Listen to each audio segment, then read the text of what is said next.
नमस्कार दोस्तों, स्वागत है आपका SSC learning point by Singh sir. आज हम करेंगे 1 दिसंबर की शिफ्ट 1 का पेपर। ठीक है, इससे पहले जो शिफ्ट अपलोड की थी वो शिफ्ट 3 का था, वो गलती से शिफ्ट 1 में कन्वर्ट हो गया। कोई बात नहीं, आपको तो पेपर देखने थे। चलिए फिर स्टार्ट करते हैं बिना देरी किए हुए।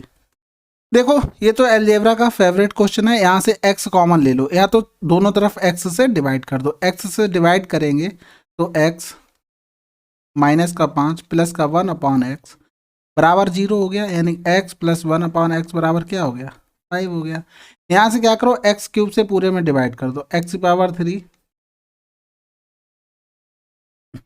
प्लस 1/x³ हो गया। अपॉन में क्या हो गया, 1/5।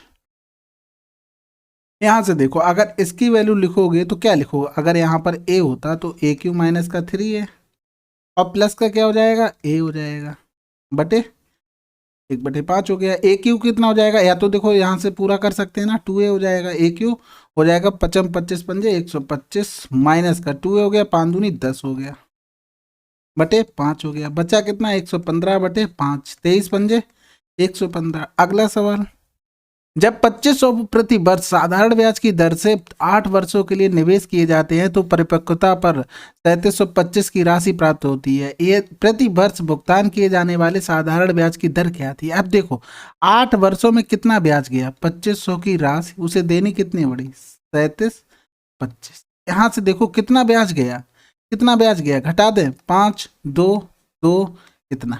ठीक है, 8 साल में ब्याज गया है 2500 पर कितना, 1225।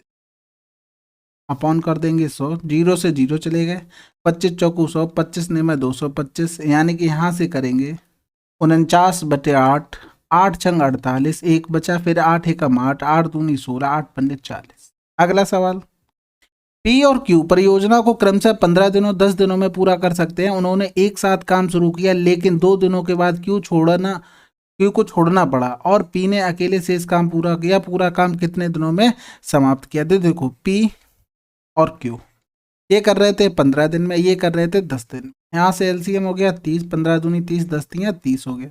उन्होंने एक साथ काम तो शुरू किया, लेकिन 2 दिन काम कर पाया। कितना काम किया, 10 काम किया, यानी कि 30 से अगर 10 चला गया, काम बचा कितना है, 20 काम बचा है। अब किसको करना पड़ रहा है, पी को। तो ये कितने दिन में करेगा, 10 दिन ये लगे, 2 दिन ये लगे, तो यानी टोटल 12 दिन। अगला सवाल, 27 पारियों के लिए किसी क्रिकेट खिलाड़ी का बल्लेबाजी 22 रन है। एक पारी में उसका उच्चतम स्कोर उसके निम्नतम स्कोर से 157 रन अधिक है। यदि ये 2 पारियां हटा दी जाए तो शेष 25 पारियों का औसत स्कोर 42 रन है। एक पारी में उसका उच्चतम स्कोर ज्ञात कीजिए। अब यहां से देखो, 25 पारियों का औसत कितना था, 42 था। 2 पारियों का औसत हमें निकालना है, हम 2 पारियों का औसत निकाल के काम कर लेंगे, लेकिन टोटल का हमें 27 का पता था 47। यानी कि इनमें अगर रेशियो देखते, ये देखो ऊपर कितना था, 25 और 2 था, इनमें डिफरेंस करते कितना आ जाता, 5 आ जाता। यानी कि 2 बराबर अगर 5 है तो 25 बराबर कितना होगा, 125/2 हो जाएगा। यानी कि यहाँ से करेंगे 2 छक्के 12 हो गया, 2 दूनी 4 हो गया, 2 पंजे 10 हो गया, यानी कि यहाँ से आ जाएगा 62.5।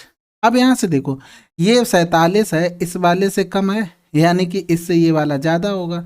यानी कि इन 2 लोगों का एवरेज आ जाएगा 47 प्लस का 62.5। अब 2 का गुणा इसलिए कर दिया क्योंकि हमें इंडिविजुअल वैल्यू निकालनी थी, तो इसलिए गुणा कर देंगे तो 2 लोगों का सम आ जाएगा। तो यहाँ से देखो, पहले तो जोड़ लेते हैं, 2 गुणे 7 2 9 हो गया, 6 4 10 हो गया, 0.5 हो गया, यानी कि 2 पंजे 10 हो गया, 2 में 18 1 19 हो गया, 2 एकम 2 हो गया। यानी कि जो निम्नतम स्कोर था, यानी कि मिनिमम स्कोर प्लस का मैक्सिमम स्कोर, इनका तो सम आ गया 219। लेकिन दिया गया था मैक्सिमम स्कोर माइनस का मिनिमम स्कोर बराबर कितना, 157 रन। हमें कौन सा निकालना है, हमें उच्चतम स्कोर निकालना है, यानी कि मिनिमम वाला ये हटा देंगे, यानी कि इन दोनों को जोड़ देंगे तो 2 मैक्सिमम 9 7 16 6 हासिल लगा, 1 हो गया, 2 हो गया, 5 2 7 हो गया, 2 1 3 हो गया। ऐसे काट देंगे तो 2 एकम 2 हो गया, 2 अट्ठे 16 हो गया, 2 अट्ठे 16, आंसर आ गया। अगला सवाल, रिया 30% की छूट या 25% 5% की 2 क्रमिक छूटों के बीच निर्णय नहीं ले पा रही थी। दोनों को 3840 की खरीदारी पर दिया जा रहा था। दोनों छूटों में क्या अंतर था। अब यहाँ से देखो, एक तो 30% था, एक 25% प्लस का 5% और प्लस माइनस का 25 गुणे 5%।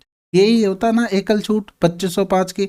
इनका अगर डिफरेंस करते तो ये प्लस माइनस माइनस हो जाएगा, माइनस वाला प्लस हो जाएगा, तो ये तो कट ही जाना था, तो डिफरेंस ये आ जाता। तो हमेशा याद रखना अगर दोनों नंबर सेम हो जाएं, ये 30 हो गया, इन दोनों को जोड़कर 30 हो गया, तो हमेशा डिफरेंस 25 पंजे 125/100 होगा। इतना परसेंटेज होगा, ये परसेंटेज में नहीं लिखा अभी, इतना परसेंटेज, यानी कि 3840 का इतना परसेंटेज निकालते, परसेंटेज का साइन हटाएंगे, जीरो आ जाए। ये जीरो से जीरो चला गया, 25 पंजे 125, 25 चौको 100 हो गया, 4 नेम 36 हो गया, 4 छंग 24 हो गया, 5 छक्के 30 हो गया, 5 नेम 45 और 3 48, आंसर आ गया।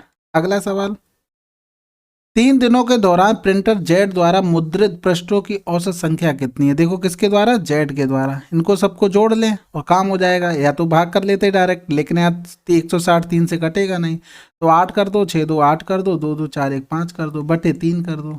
यहाँ से करेंगे 3 एकम 3, बचा कितना है 2, 3 नेम 27, 3 6 18। अगला सवाल, देखो ये भी सिंपल था, ऊपर क्या लिखा हुआ था, ए क्यू प्लस बी क्यू लिखा था, यानी 17 + 7, यहाँ से करते ब्रैकेट में, तो ए स्क्वायर आ जाता, प्लस का बी स्क्वायर आ जाता, माइनस का 17 × 7 आ जाता। समझ गए होगे बात को, यानी कि नीचे क्या लिखा हुआ था, 17 की पावर 2 + 7 की पावर 2 माइनस का के बराबर लिखा था 24, यानी कि ये 24 इससे कट जाएगा, इधर आ जाएगा 17 की पावर 2 + 7 की पावर 2 माइनस 17 × 7 बराबर हो गया 17 की पावर 2 + 7 की पावर 2 माइनस का के।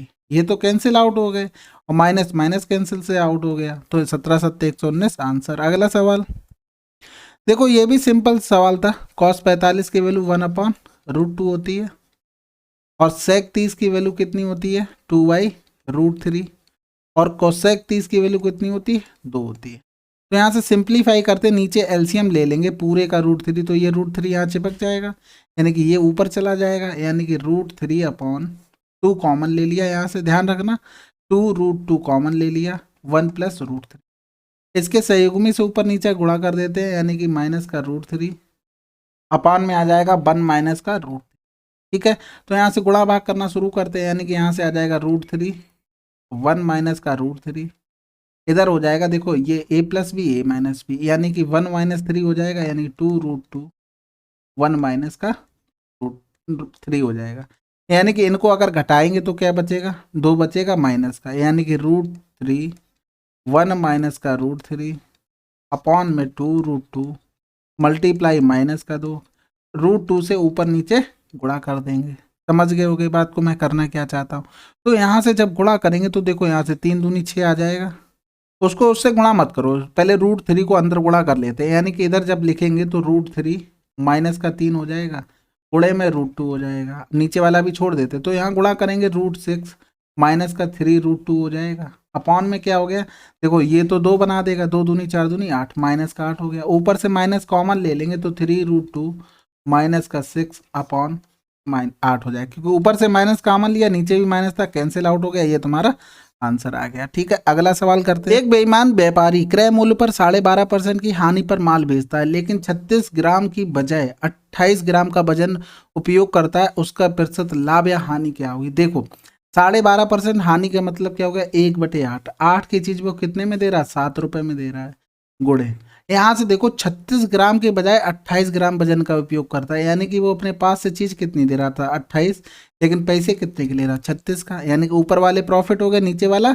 उसका कॉस्ट प्राइस हो गया। ठीक है, तो यहाँ से समझ गए होगे, तो 7 चौक 28 हो गया, 4 नेम 36 हो गया, यानी कि 8 की चीज उसने 9 में बेच दी, कितने का प्रॉफिट लिया 1 का, गुणे कर दो 100, यानी कि 12.5% लाभ ले रहा है। अगला सवाल, P द्वारा निर्मित चम्मच की संख्या R द्वारा निर्मित चम्मच की संख्या से अनुपात क्या होगा? देखो 100 और 150, 0 से 0, 5 दूनी 10, 5 दिए 15। अगला सवाल, देखो ये भी सिंपल सवाल था, अभी जैसे करके आए हैं ना उसी तरीके से होगा, लेकिन यहाँ से देखो इन दोनों का माइनस करना पड़ेगा, माइनस करेंगे तो 17 से 7 गया, कितना बचेगा 10, 10 चौक 40 हो गया, यानी कि ये 40 से 40 कट जाना है। ऊपर वाले से फार्मूला क्या बचेगा, यहाँ पर क्या था 17 का स्क्वायर प्लस का 7 का स्क्वायर, यहाँ पर प्लस आ जाएगा, क्यों आ जाएगा, क्योंकि यहाँ पर माइनस था। समझ गए होंगे बात को, तो बराबर क्या कर देंगे 17 का स्क्वायर प्लस 7 का स्क्वायर प्लस का ही हो गया, ये यहाँ से कैंसिल आउट हो गया, 17 7 119 आंसर। अगला सवाल, दो संख्याओं का महत्तम समावर्त 12 है, निम्नलिखित में से कौन सा उसका लघुत्तम समावर्त नहीं हो सकता।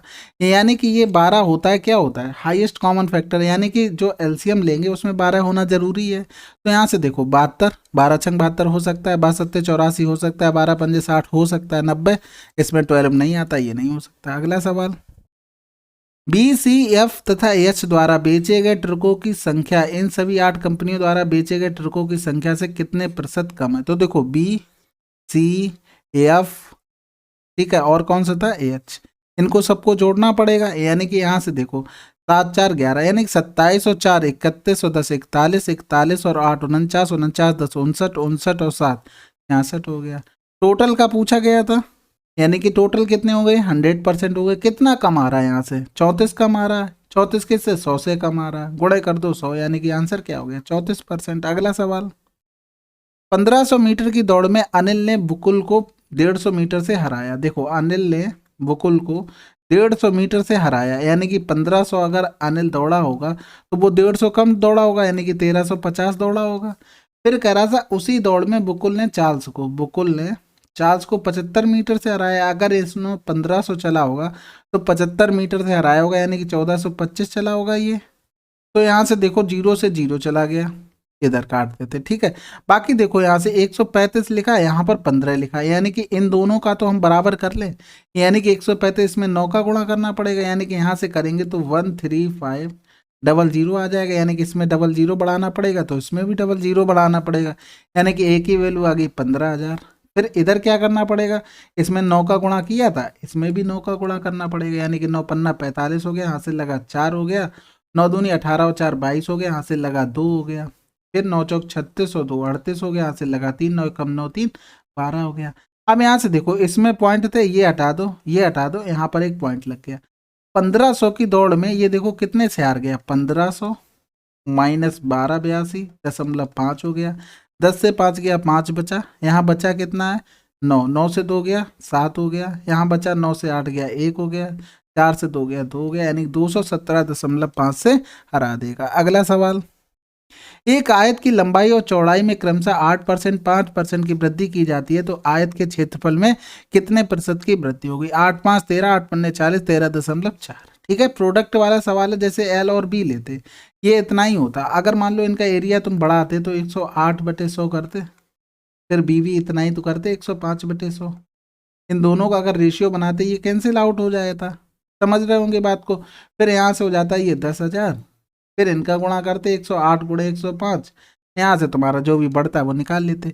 लेकिन इतना करने की जरूरत नहीं होती है, ये प्रोडक्ट वाले सवाल है भाई। डायरेक्ट 8 प्लस का 5 प्लस हो रहे थे, दोनों में वृद्धि हो रही थी, तो यहाँ पर भी प्लस रहेगा, 8 गुणे 5/100, डायरेक्ट आंसर लगा दो। अगला सवाल देखो, इसका भाजक पूछा गया था, सिंपल सवाल था। अगर मान लो जैसे ए क्यू माइनस का बी क्यू लिखते तो एक तो उसमें ए माइनस बी आता है, बाकी कुछ भी आता है वो छोड़ो।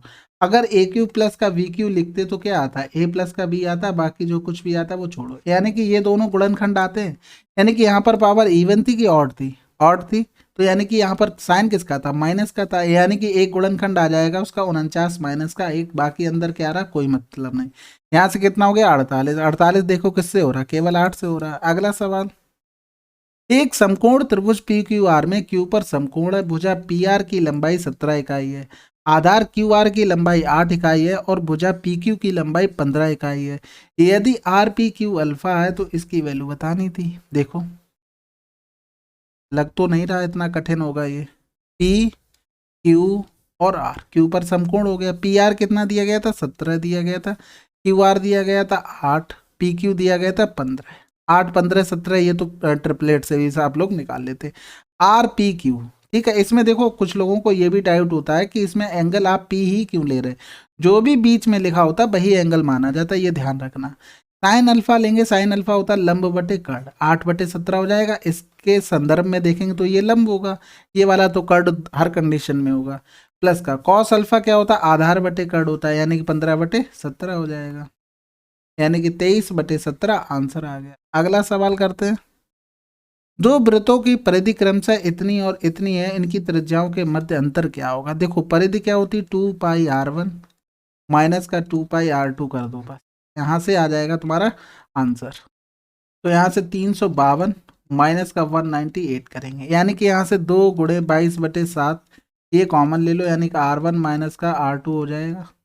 यहाँ से करेंगे तो 12 से 8 गया, कितना बचा 4 बचा, 14 से 9 गया 5 बचा, 2 से 1 गया 1 बचा, तो यहाँ से 22 सत्ते हो गया। फिर करेंगे R1 माइनस का R2 बराबर 49/2, यानी कि आंसर आ गया 24.5। अगला सवाल करते हैं।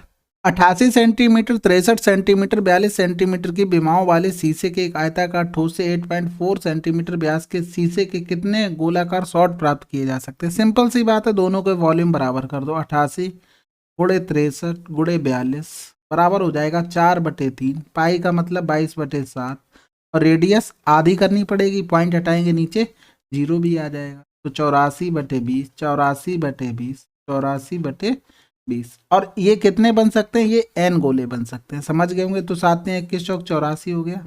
फिर यहाँ से देखो जो भी कटरा काट दो, 42 दूनी 84 हो गया, फिर 22 चौक 88 हो गया, 4 से 4 ये कैंसिल आउट हो गया। फिर यहाँ से करेंगे तो 7 से कट जाएगा, बिल्कुल कटना चाहिए था, यहाँ से काट लो, 21 यहाँ 63 हो गया, 21 चौक 84 हो गया, 2 दूनी 4 चले गए, फिर ये 2 से 2 चला गया, बच्चे कितने जीरो है? 3 जीरो, यानी कि 3000/4 बराबर n हो गया।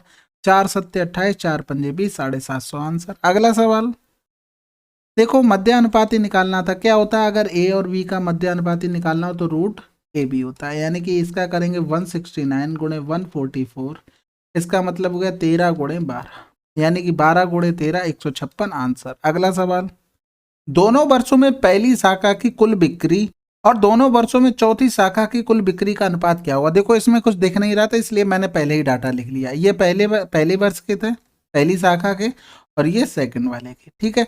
यहाँ से जोड़ेंगे 5 हो गया, 8 हो गया, 185 हो गया, 5 5 10 की 0, हाथ से लगा 1 9 9 18 हो गया। इनको काटेंगे तो 5 3 15, 5 7 35 हो गया, 5 3 15, 5 6 30 हो गया, जो कि किसी ऑप्शन में नहीं था, यानी कि ये बोनस के नंबर मिलेंगे। अगला सवाल, दो वृत्त एक दूसरे को बाह्यतः पी पर छूते हैं, ए बी दोनों वृत्तों की उभयनिष्ठ अनुस्पर्श रेखा है, ए और बी स्पर्श बिंदु हैं, तो पी ए बी 40 है, तो ए पी बी का मान क्या होगा? ए बी पी का, ठीक है। दो वृत्त बना लो, स्पर्श कर रहे हैं एक दूसरे को, बढ़िया पी पर, बहुत अच्छी बात है। ये देखो इसकी स्पर्श रेखा हो गई, कॉमन टेंजेंट, ठीक है। अब यहाँ से देखो ये कह रहा है इनको मिलाने के लिए, तभी तो एंगल निकाल पाओगे, नहीं तो निकाल ही नहीं पाओगे। फिर यहाँ से ये कितना कह दिया? 40 डिग्री कह दिया। अब इसमें थोड़ा सा दिमाग लगाना था, थोड़ा सा दिमाग क्या लगाना था कि यहाँ पर एक ये लाइन ड्रा कर देते हैं आप बस, यानी कि ये लाइन ड्रा कर दिया, यानी कि एक ही पॉइंट से वृत्त पर खींची गई स्पर्श रेखाएं हमेशा बराबर होती है, यानी कि ये और ये बराबर हो गई, यानी कि ये एंगल भी बराबर होगा। एक्सटीरियर एंगल प्रॉपर्टी से ये कितना हो जाएगा? 80 हो जाएगा। कौन से त्रिभुज में? इसको अगर मान लो ए पी बी सी मान लो, ए सी पी में ये वाला एक्सटीरियर एंगल हो गया 80 हो गया, यानी कि ये दोनों भुजाएं भी बराबर होंगी, यानी कि ये x होगा तो ये भी x होगा, यानी कि 2x प्लस का 80 बराबर 180 हो गया, यानी x बराबर कितना आ गया? 50 डिग्री, आंसर आ गया। अगला सवाल करते हैं। एक वृत्त की त्रिज्या 10 सेंटीमीटर है, इस वृत्त के केंद्र पर जीवा ए बी द्वारा बनाया गया कोण 60 डिग्री है, इस जीवा की लंबाई कितनी होगी? अब बताओ, इसमें दिमाग भी नहीं लगाना था, 10 सेंटीमीटर आंसर हो गया। अब ये देखो, ये बनाया एक वृत्त, यहाँ पर जीवा दी गई है कितनी? त्रिज्या दी गई थी 10 सेंटीमीटर, ठीक है, जीवा ए बी हो गई। अब इसके द्वारा केंद्र पर कोण बनाया गया था किसका? 60 डिग्री का, ये लो केंद्र पे 60 बन गया, ये 10 हो गई, ये 10 हो गई, दिया गया था। अब बताओ, ये दोनों रेडियस बराबर होगी तो ये दोनों कोण भी बराबर होंगे, यानी कि 180 से 60 घटाएंगे 120 बचा होगा, यानी कि ये भी तो 60 60 रहे होंगे, यानी कि तीनों भुजाएं भी बराबर रही होंगी, क्योंकि ये बन गया तुम्हारा इक्विलेटरल ट्रायंगल। समझ गए होंगे बात को। अगला सवाल करते हैं। त्रिभुज एबीसी में ए बी बराबर 12 है, ठीक है, ए सी बराबर 10 है, और ये एंगल दिया गया था, बीसी की लंबाई पूछी गई थी। तो देखो यहाँ से इसको मान लेते हैं एक्स। ये दो तरीके से सवाल होगा। पहला तरीका देखो कोसाइन रूल से, यानी कि cos 60 की वैल्यू हम कितनी रख सकते हैं? 12 का स्क्वायर प्लस का 10 का स्क्वायर माइनस का एक्स स्क्वायर हो गया, बटे में 2 गुणे 12 गुणे 10 हो गया। cos 60 की वैल्यू कितनी होती है? 1/2 होती है, यानी कि ये 2 से 2 कट जाएगा, इधर आ जाएगा 120, 144 प्लस का 100 माइनस का एक्स स्क्वायर हो जाएगा, यानी कि इनको करेंगे तो 244 हो गया, यानी कि एक्स स्क्वायर बराबर 244 माइनस का 120 हो गया, यानी कि 4 बचा और 4 से 2 गया 2 बचा, और फिर देखो 2 से 1 क्या 124 आ गया एक्स स्क्वायर बराबर, यानी कि एक्स बराबर रूट 124 हो गया, यानी कि ये 11 11 में 121, 11 से बहुत स्लाइटली ज़्यादा है ना, तो आंसर लगा दो। बाकी इतना करने की ज़रूरत नहीं थी, इतने सवाल में इतना करने की ज़रूरत नहीं। ये देखो एक ट्रायंगल बनाते तुम, बनाते क्या, बना हुआ था ही वहाँ पे, ठीक है। तो यहाँ से देखो ए बी और ये सी हो गया। अब मान लो यहाँ से हम एक लाइन ड्रा करते 90 डिग्री की, ये वाला 60 हो गया, ये वाला कितना हो जाता 30 डिग्री हो जाता। लेकिन हाँ अगर प्रैक्टिस होती तभी करवाते इसके ऊपर। तो यहाँ से देखो ये अगर 12 हो गया तो ये कितना हो जाएगा, ये देखो 60 30 यानी कि ये 6 हो जाएगा, इसका 2 गुना होता है कर्ड, यानी कि ये कितना हो जाएगा 6√3 हो जाएगा। नहीं यार निकाल पा रहे हो तो पाइथागोरस से करो, उससे बढ़िया इसी को कर लेना, चीज वही है, ठीक है। थोड़ा उसको बस ये है करने का तरीका। ये 4 हो जाएगा क्योंकि टोटल कितना हो गया 10 हो गया, समझ गए। यानी कि अब यहाँ से देखो इधर भी 90 बनेगा, ये हमको निकालना था, यानी कि 36 थी 108 हो गया, प्लस का 4 चौकू 16 हो गया, बराबर का एक्स स्क्वायर हो गया। इनको जोड़ेंगे 8 से 14 के 4, हाथ से लगा दो, 124 इधर से भी आ जाता। समझ गए होगे बात को। तो देखो जो भी तरीका अच्छा लगता है उसको आप लोग कर सकते हैं। अगला सवाल, और हाँ अगर दिमाग लगा रहे हो कि हम इधर से क्यों नहीं डालें, तो इधर से भी सेम आएगा। अगर इधर से तुम डालोगे ना, इधर से भी ये देखो ये 90 हो जाएगा, देखो इस वाले त्रिभुज में देख लो, यहाँ से डालोगे ये वाला 90 हो जाएगा। सेम बनना है भाई, अगर दिमाग लगाओगे तब तो फिर फंसते ही रहोगे। बाकी आप लोग समझदार हैं। ये देखो 10 हो गया तो ये 5 हो जाएगा, ये 5 हो गया, ये 7 हो गया, ये 5√3 हो जाएगा। तो यहाँ से करेंगे 7 का स्क्वायर 49, 55 25 दिया 75 हो गया, बराबर हो गया एक्स का स्क्वायर। 9 5 14 के 4, हाथ से लगा 1 हो गया, 7 5 12 हो गया, यानी कि एक्स स्क्वायर बराबर यहाँ से भी वही आ गया। तो कुछ चेंजमेंट नहीं होगा। अगला सवाल करते हैं। Tan square theta plus cot square theta minus का sec square theta cosec square theta, value put कर दो भाई। जब भी हमने हमेशा बताया कि अगर यहाँ पर कोई भी ट्रिग्नोमेट्री फंक्शन ना लिखा हो तो वैल्यू पुटिंग पे काम किया करो। 45 रखेंगे यहाँ से कितना आ जाएगा 1, प्लस का 1, माइनस का यहाँ पर 45 रखेंगे, 45 की वैल्यू कितनी होती है √2 यानी कि 2, कोसेक 45 की वैल्यू √2 होती है यानी कि 2 हो जाएगा, 2 दूनी 4 हो गया, 4 से 2 गया, माइनस का 2, आंसर आ गया। अब इसमें भी दिमाग लगाओगे तो फिर तो हो गया आपका। अगर सॉल्व करके देखना चाहते हो तो वो भी देख सकते हो भाई। Sine square theta upon cos square theta हो गया, प्लस का cos square theta upon sine square theta हो गया, माइनस का 1 upon cos square theta into 1 upon sine square theta हो गया। अब यहाँ से देखो नीचे क्या कॉमन आ गया, कॉस स्क्वायर थीटा और साइन स्क्वायर थीटा कॉमन आ गया। तो यहाँ से लिख सकते हैं साइन की पावर 4 थीटा प्लस का कॉस की पावर 4 थीटा, माइनस का कितना हो गया, माइनस का हो जाएगा 1। अब इस चीज को क्या लिख सकते हो, इसको लिख सकते हो साइन स्क्वायर थीटा प्लस का कॉस स्क्वायर थीटा की पावर 2 करोगे, माइनस का कितना हो जाएगा 2 साइन स्क्वायर थीटा और कॉस स्क्वायर थीटा हो जाएगा, यानी कि यहाँ से माइनस का 1 हो गया, अपॉन में क्या हो गया cos square theta sine square theta हो गया। इसको क्या लिख सकते हैं, इसको 1 लिख सकते हैं, यानी कि ये 1 से ये 1 कैंसिल आउट हो जाएगा, बचेगा क्या माइनस का 2 sine square theta cos square theta, इससे ये कैंसिल, माइनस का 2, आंसर। जिसको थोड़ी नॉलेज चाहिए तो वो ये चीज़ प्रेफर कर सकते हैं, बाकी तो वैल्यू पुटिंग बेस्ट है।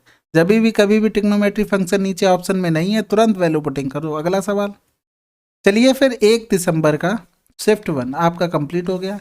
मिलते हैं अगले वीडियो में, तब तक के लिए जय हिंद जय भारत, और हाँ कमेंट जरूर करना।